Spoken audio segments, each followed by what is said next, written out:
Hello and welcome to GMI, Guitar and Music Institute podcast, episode 5.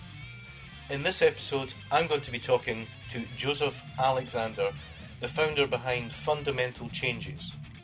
You may or may not have heard of Joseph, and if you haven't heard of him, well, you're in for a real treat. I've been incredibly excited about this interview and I've been looking forward to it for quite some time. I'm delighted to say that Joseph is going to be talking to me today over Skype. So let's see, this is a first for GMI, let's see how it goes. Now, if you are listening to this podcast on iTunes, fantastic. But if you go to the GMI website, that's www.guitarandmusicinstitute.com, there will be ancillary web links to everything that we've talked about today and more. So, it's all I have to say now is, Joseph, hi, how are you doing? Hi Jeff, I'll be honest, I've got a sore throat, I'm a bit sniffly. Oh no. I'll be coughing my way through this interview, but I'll do my very, very best for you. Well, well, yeah, I know, it's this lurgy's been doing the rounds. Now, Joseph, for those of the people, and I know there's a lot of listeners in America, whereabouts are you based, roughly? Right now I'm in Macclesfield, Cheshire, which is kind of near Manchester in the northwest of England. Right. Is it raining? Do you know what? It's like the first day in 4 months where it's not raining. That's kind of rich coming from a Scotsman. Well, yes, but to be honest, I'm looking out my window and it's as sunny as you could believe, so there you go. We were living up in Edinburgh last year, and then before that we were out in Thailand as well, so I love Macclesfield, I grew up here, in Cheshire, but we're sort of ready to go for a little explore again, me and my girlfriend, and I've got a road trip planned in sort of June. We're going to go off around Europe and get some sun. Sounds fantastic.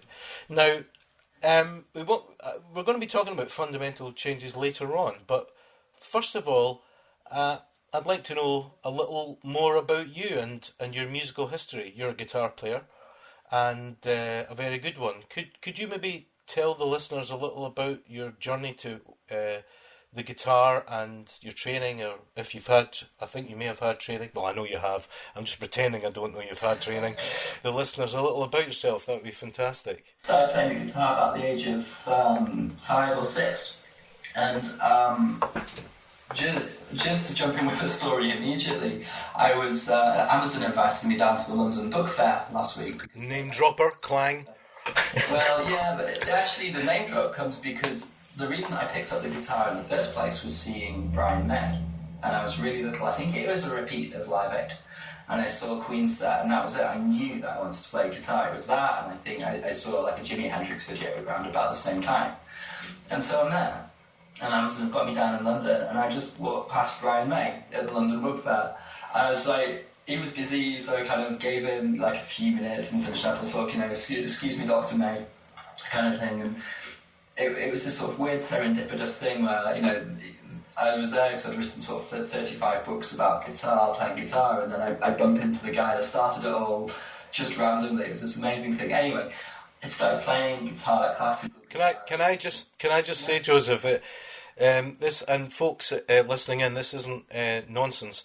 Brian May was my favourite guitarist, and he was the guy that got me into playing guitar, which is quite incredible. And when I saw that picture with you and Brian, I was very jealous, because I was playing down at a music industry event down in Wembley about 8 years ago, and Brian was meant to be on the bill, and at the last minute he pulled out, probably heard I was playing there, and so I never got to meet him. So when I saw that picture, which will be up actually on the GMI website, it's just such a fantastic... So are you really small, or is he really tall? He's huge.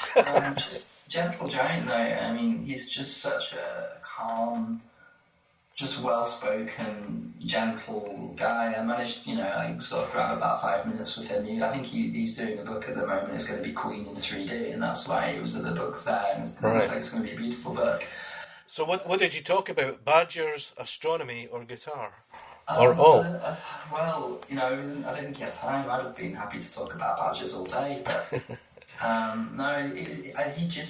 I told him, like what I told you, that he was really the reason I picked up the guitar, and he just seemed flattered, like just so, not flawed, but just really took it to heart, and it was a lovely moment. He was just such a well-spoken, like, gentleman, sort of thing, to use an old-fashioned term, and he just seemed to have time, you know.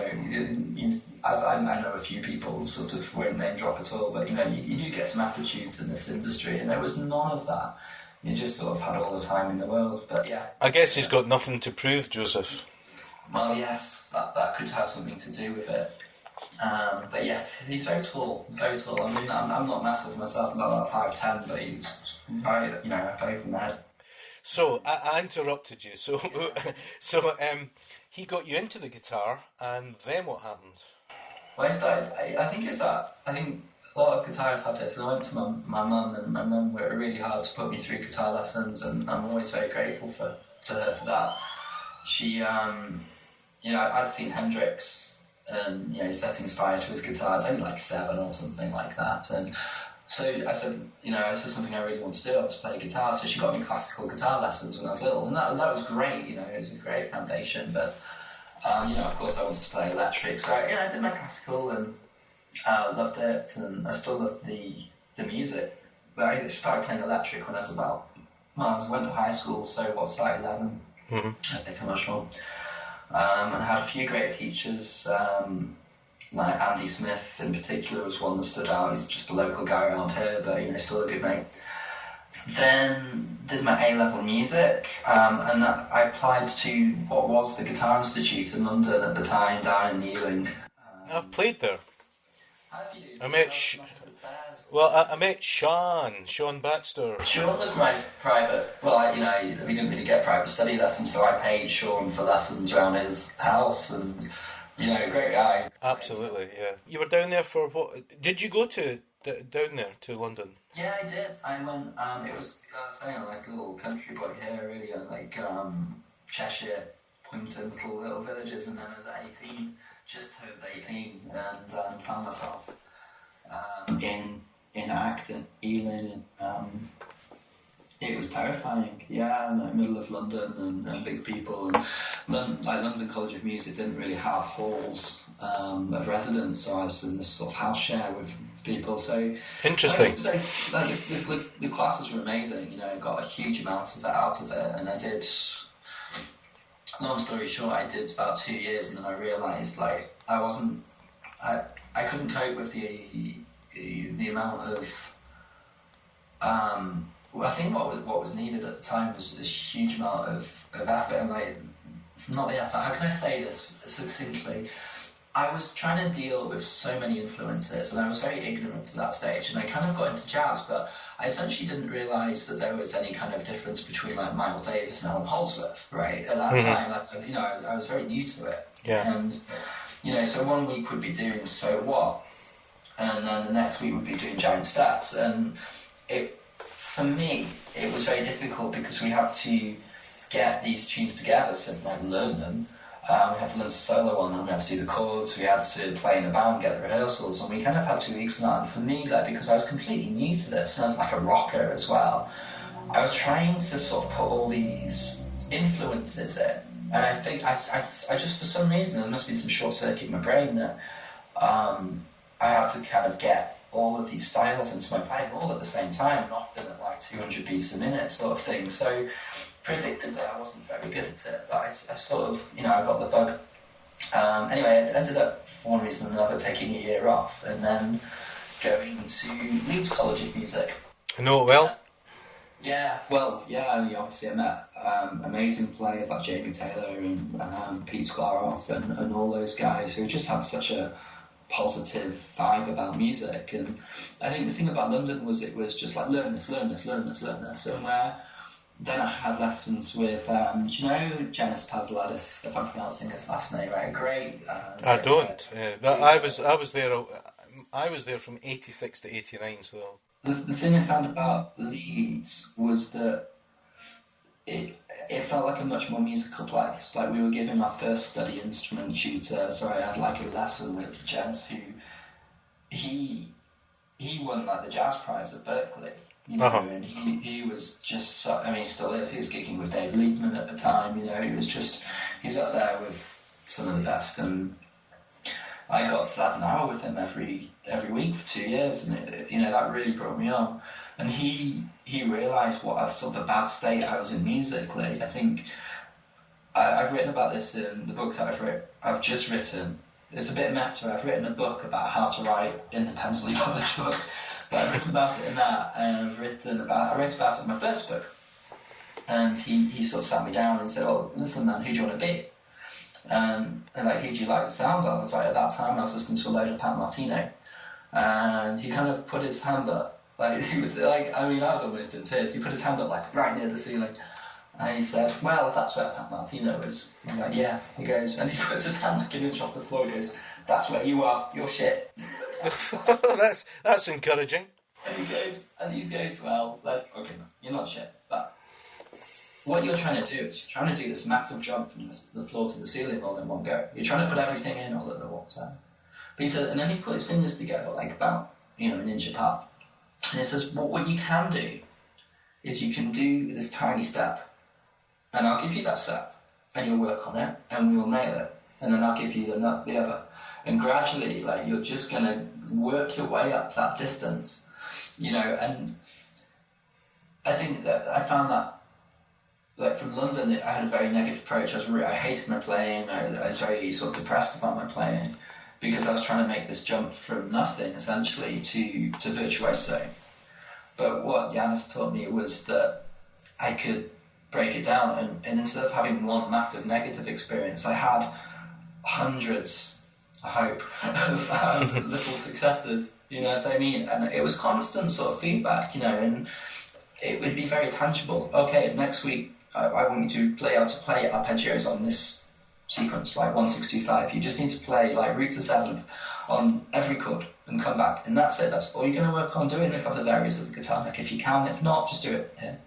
It looks like you needed a more supportive experience. Yeah, I'm reluctant to say yes to that because it sounds like I'm dissing London, and London was excellent for a lot of things. Like, I got my technique together, my scale knowledge, my theory, and things like that. But I think what London was lacking was a one-on-one experience with a teacher, unfortunately. And I was paying for Sean. Yeah, institutionally, shall we say, I felt London was too much in terms of, for me personally, not for everyone, but it was too much in terms of workload, because we were doing like jazz, and we were doing funk, and we were doing rock, and we were doing theory, and we were trying to learn to play keyboards, and we were doing like oral, and we were doing just so many things all at the same time, and it was a degree level, and it was probably my fault for not being good enough when I got there, essentially. But I didn't deal with it well, and a lot of people do.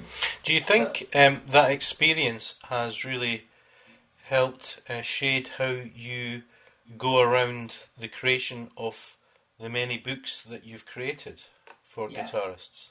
Yeah, unequivocally, yes. Because that's why I say that story about Janice and the distance that we tried to make and positive reinforcement. The reason I wrote my first book, it was kind of this cathartic experience, if you like, that I wanted like a really simple, straightforward route through playing a 2-5-1. Mm-hmm. And it was that simple, and I wanted to be able to. Like, I had students who were interested in jazz, and I can, my degree at Leeds College of Music was in jazz, so like I could play a bit. I'm not the greatest jazz player in the world by any means. So I was getting the same questions, and I was getting the same frustrations, and this time, like, students were coming to me like, "I've seen this on YouTube, or I read this lesson online," and they're trying to do things that are like 3 years down the line, and they're forgetting, the basics, like rhythm, chord tones, and that sort of structure of doing it, and they're coming in and I saw like Pat Metheny doing this, like, that's beautiful, that's brilliant, but you're just not there yet. So they were coming in with these frustrations, and I was trying to write down my own thoughts, and that kind of became my first book, really, and I called it Fundamental Changes. There's a bit of a pun, not a very funny one, but it's the fundamental changes of jazz, but it's also a fundamental change in your approach to learning guitar, or and focusing on the fundamental changes of what we need to do. So that's how the company got called that. It was, So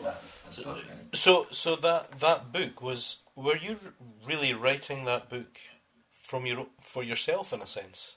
Yeah, I was. Yeah, I was, absolutely. And I needed to get stuff out of my head at that time. It sounds a bit deep, I suppose, but Well, why not? well, yeah, I suppose it's got to come from somewhere, and I think that was part of the driving force. And also, like I said, I had students, and I wanted to give them some notes, and I think those two things kind of combined. And yeah, like it's I think it's a solid book. It's probably not the strongest book. It's just my first one. I think that book took me sort of 8 months to write, because I kind of just rather than that, and then somebody mentioned that I could publish it independently through Amazon, and it was interesting because what I wanted to provide was audio. You go buy a Musicians Institute, a Leonard book or whatever, and it's got a CD and a DVD. I think there were about 180 examples or something, 160 examples in that book, and I recorded them at 2 speeds, and they ended up with hundreds of audio files. They ended up filling 3 DVDs. So I sent it off to a musical publishing place, which shall remain nameless. So yeah, we did that, and I sent it to them and said, well, we actually really like the book. I think it's a great book, but it's not tangible. It's not a tenable product because it's going to cost so much to create these 3 DVDs, and we like what you've done, but no. So okay, I was like, well, hang on, this is the 21st century. We have computers and MP3 and cloud and whatnot. So I just got a really crappy website, put it together myself with WordPress. It wasn't good at all. I looked at it through, the internet time machine thingy. I saw what myself. Yes, yes. 5 years ago, I was like, oh no.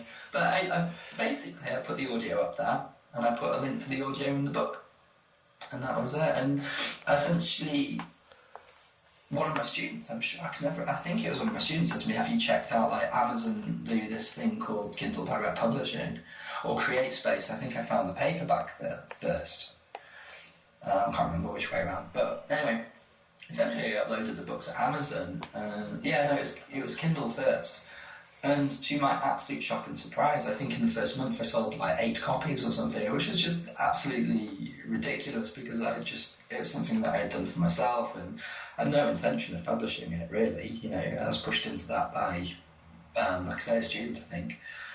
And then through that, found it's another wing of Amazon called CreateSpace, and they do the paperback versions of things. And they get linked together, and it just sort of sold. I think in the first couple of months it made about £100 or something. I thought, well, that's nice. There's something there.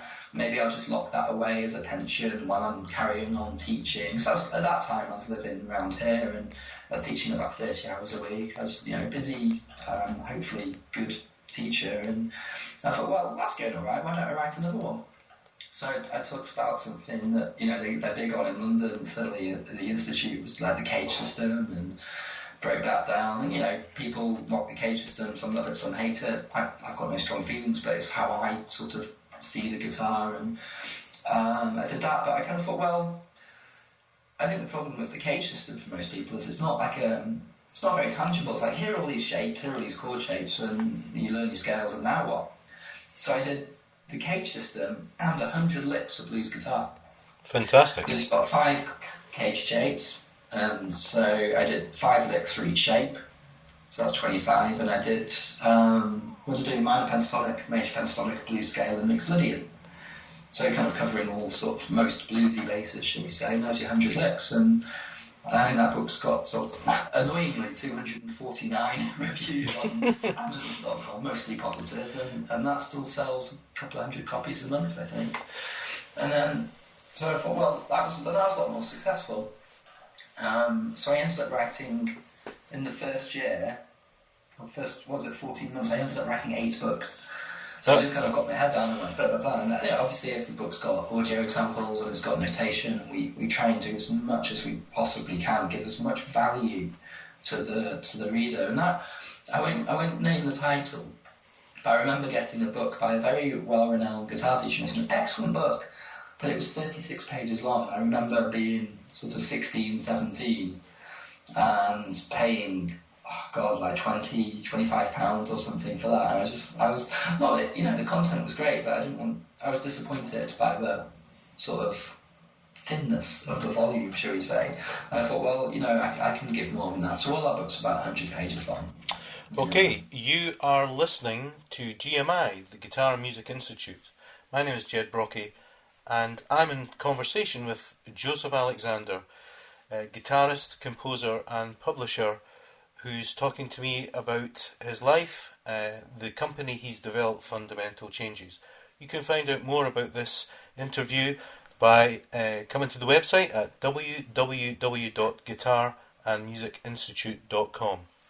Joseph, you were saying there that you made 8 books in 1 year. That's quite incredible. Do you think one of the reasons, because I don't want to be unkind here, but I mean, it's difficult to say something new in terms of guitar music, although I haven't seen all your books, maybe you have.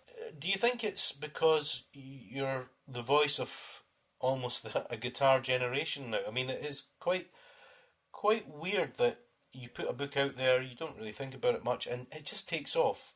Or do you think that it's something to do with the beautiful designs in the front that catches people's eyes? Or is it simply the fact that they get so much for quite very reasonable prices? Can you put your finger on it? I don't know. I would object to being called the voice of the guitar generation. No, I think that's maybe overstating it, but I don't think. Well, certainly in terms of Amazon, your books show up all the time, and whether you like it or not, you are an important player now in the whole field, and you've broken into a field that looked totally sewn up. Yeah, we talk about disruptive technologies and industries and things like that, and that people have said that to me a few times, that have certainly disrupted the guitar side of music books and things like that. I think we've sold about 250,000 copies now. My girlfriend, who's more up on these things, thinks it's closer to about 300,000. And what that comes down to, like, in terms of the way I feel about that, is that I feel very grateful that people have trusted me with their musical education, and I feel that there's a responsibility to do my absolute best for that. Generally, the reviews are pretty good. Of course, we always get the odd negative one, but that's just the way of the world. If somebody said to me, "Well, you're not doing it right. If everybody loves it, you should be."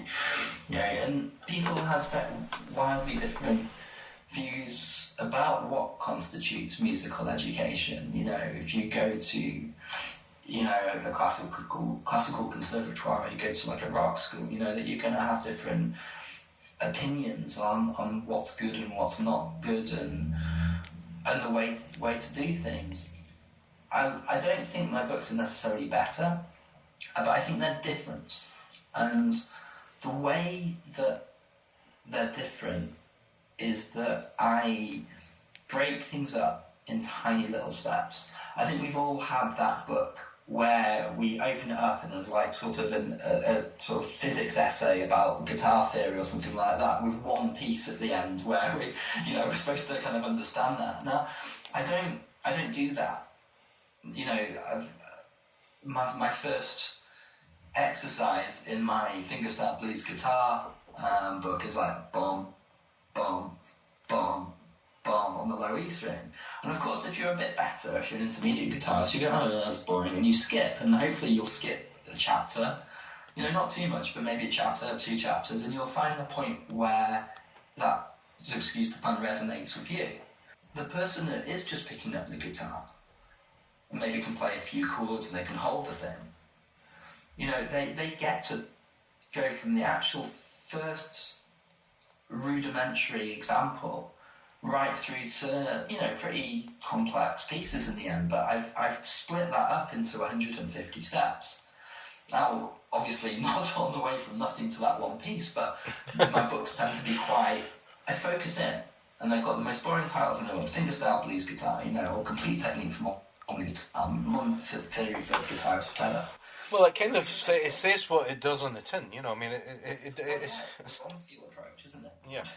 So obviously, like, the thing is, my books are very targeted at a very specific thing, and like I don't have a book on blues guitar. I've got like 5 books on blues guitar because one's on rhythm, one's on melodic phrasing, which I think out of all the books I've written, I wish that one got more attention because I think it's one of the better ones, like Complete Guide to Blues Guitar and Melodic Phrasing, because it's just so applicable to every style of music, but, it's there.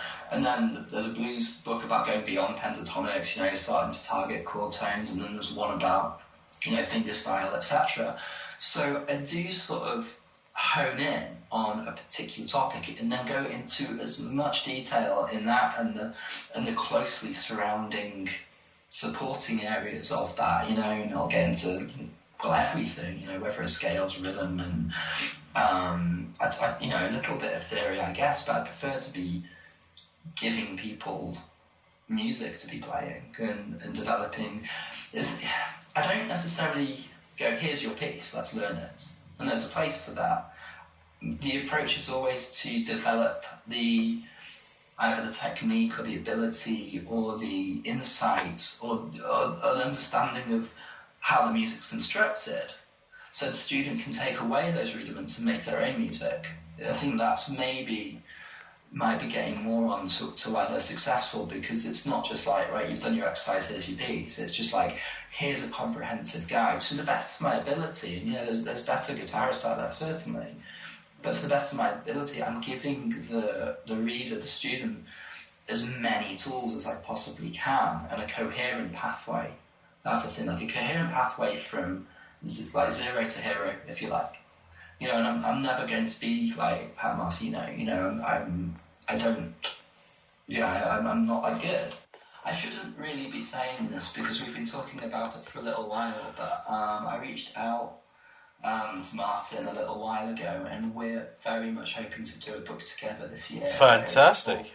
It's lovely because there's sort of, I write my own books, and I also publish books by some very talented musicians. Yes. And there's, like I said, there's a lot of stuff I can't do. I'm a terrible death metal guitarist, but I know a guy who's great. So he's written the book, and we've published it together, and we split all the profits. So perhaps, Joseph, could we just talk about this? Because, fundamental changes is you've started massively the ball rolling, but you're looking for talent around the world. You've got the contacts and the system to hopefully help people actually realise their ideas, concepts, and actually create an income stream. Is that correct? Absolutely. I mean, I sort of put, 3.5, 4 solid years in of sort of doing it myself and building the brand and everything. And the thing is, none of this was conscious. None of the branding was conscious. I never set out to write like 30 odd guitar books. It was just never on my radar.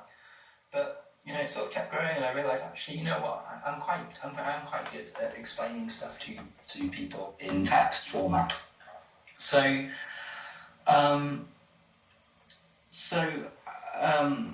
accidentally I developed the branding. The company was starting to do all right, and I employed an amazing company called Twizzlebird in Chester. They did the website, and while they were doing the website, I said, "Oh, listen, I'm really terrible at making book covers. Like, my book covers were awful. They were pretty shit.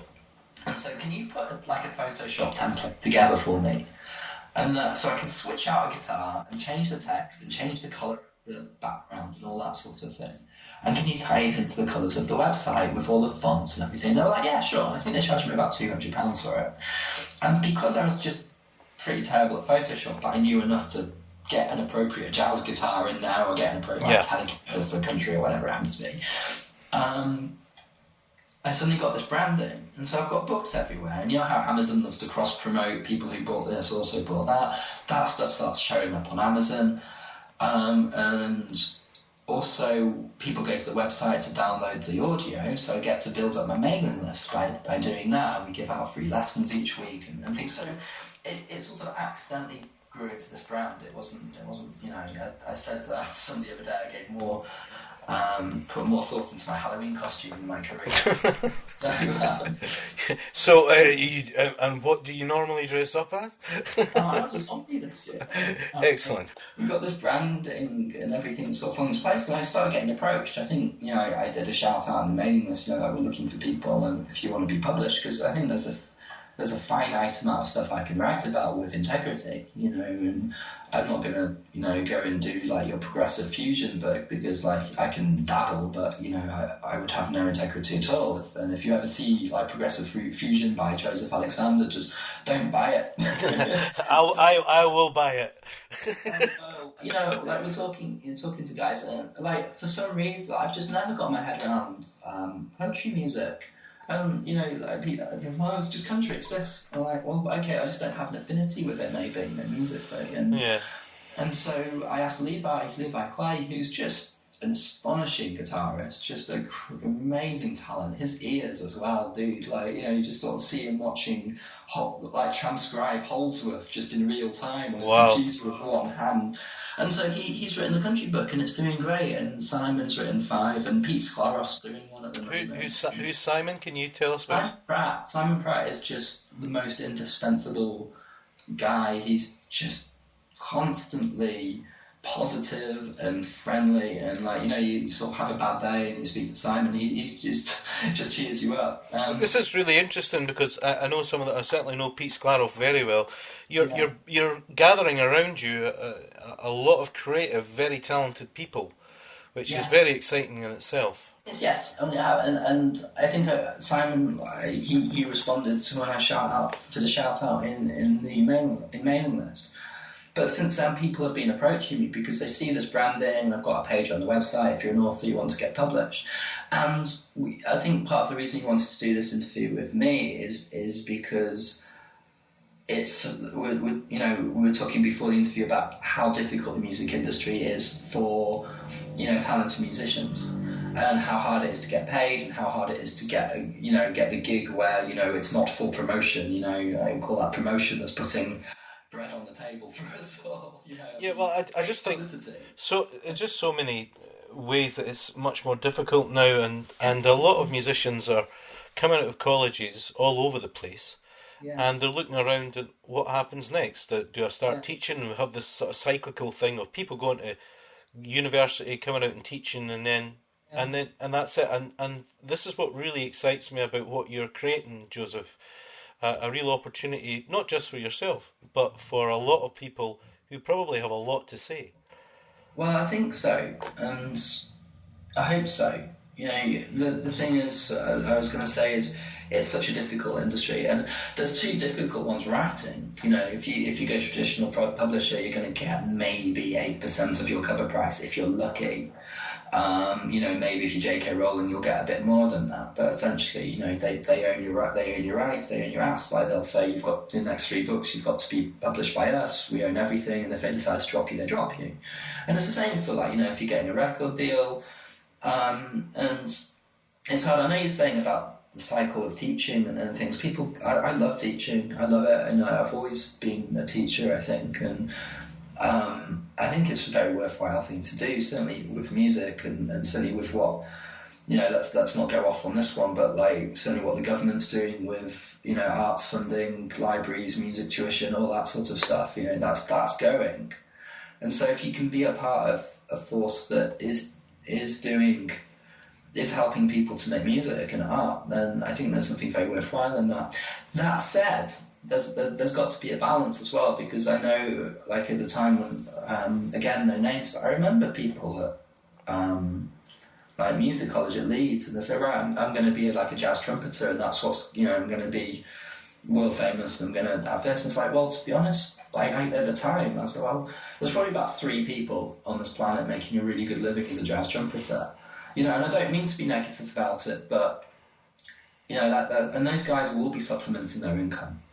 And it's just, it's hard in the industry. So with that sort of mindset, I could have my publishing company, and I know I can make a lot of money for the people that are writing for me, certainly with guitar, because we write a book and I just let 30,000 people know it exists, and that's why the books are doing well. Well, it's not, hopefully they stay doing well because they're good books, but we can certainly give that initial push in the right direction, and I can offer that to people. So essentially the deal is Amazon take about 50% of the cover price, and that is a pretty good deal because they put it on the site, they do the distribution, they do the printing.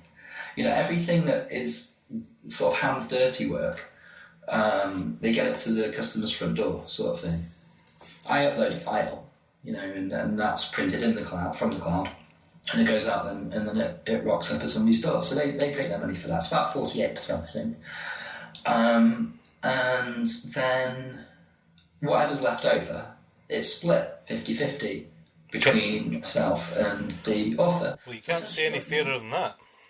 Well, I don't think so, because on a purely business level, I want to expand my brand. I want people to see more books by us. And of course, I want them to be the best.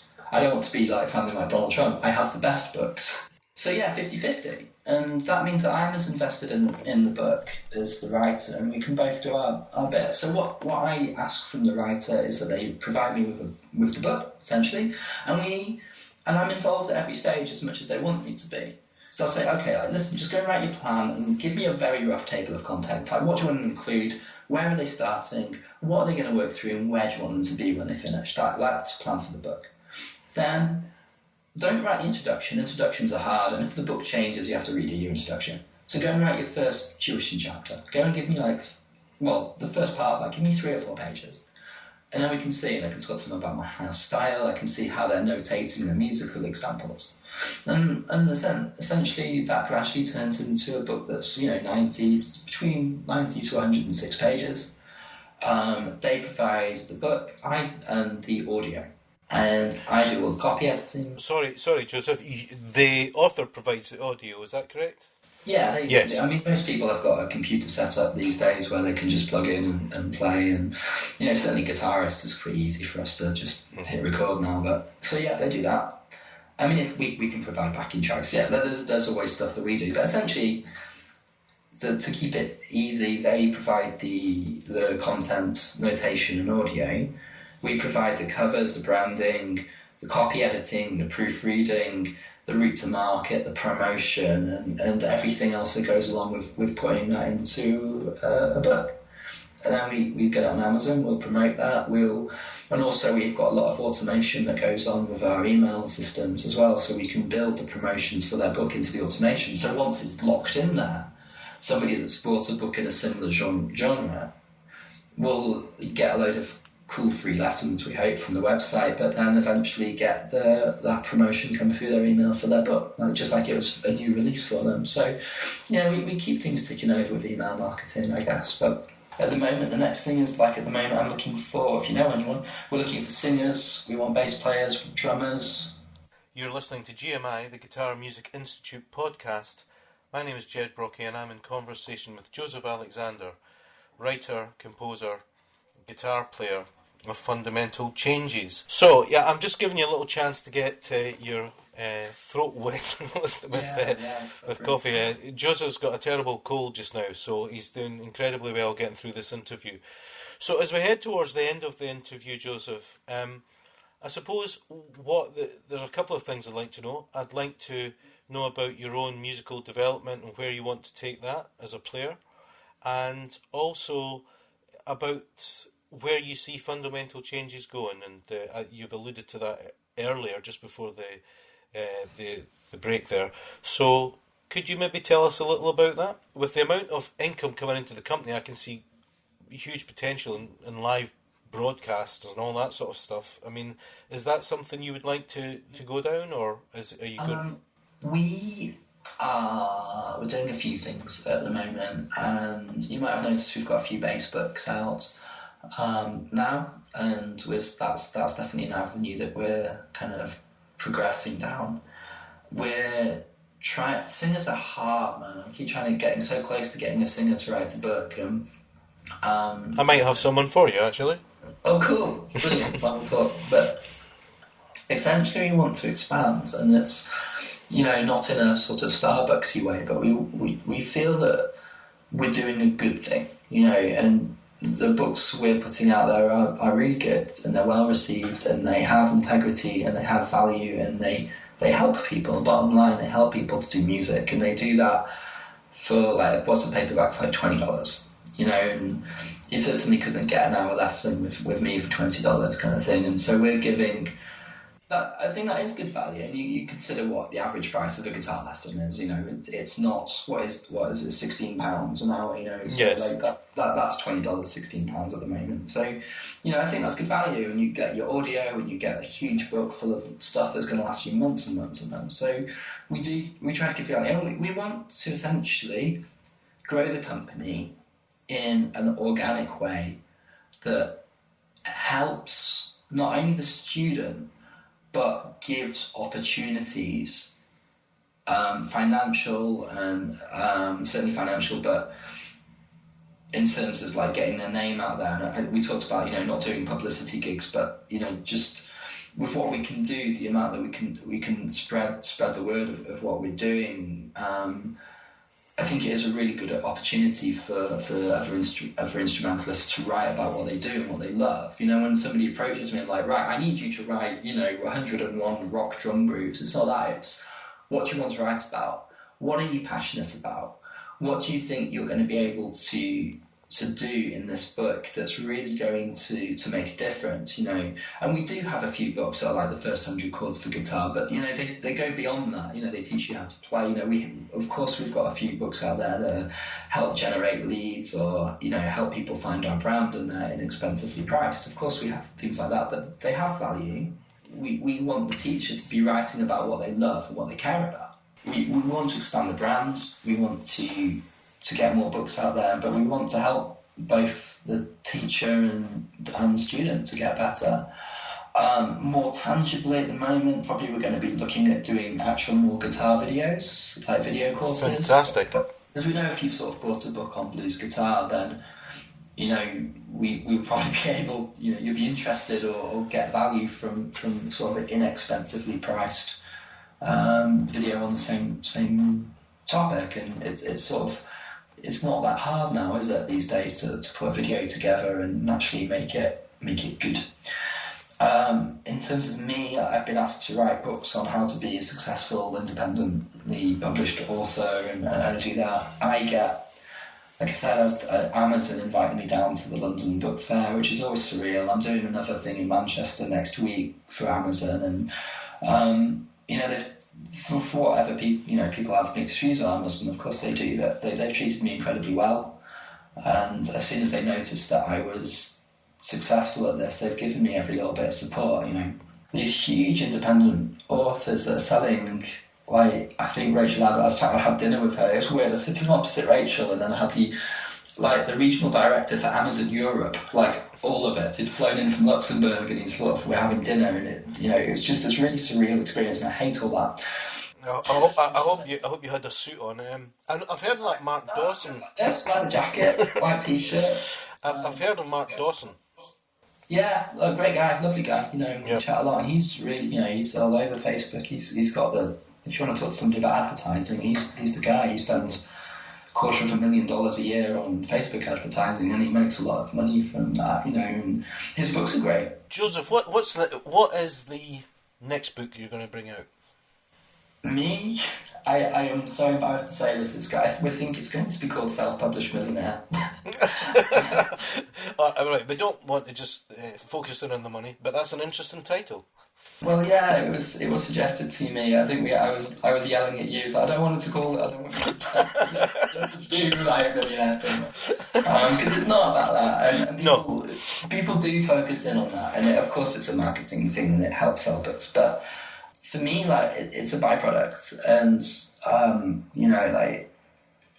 we do good things, I hope, and people like them, and that's resulted in cash. It was never the other way around. I'm going to make a load of money by writing books, and I think it has to be like that. Listen, Joseph, it's been absolutely fantastic speaking to you today. I was so excited about this interview, and I've not been disappointed.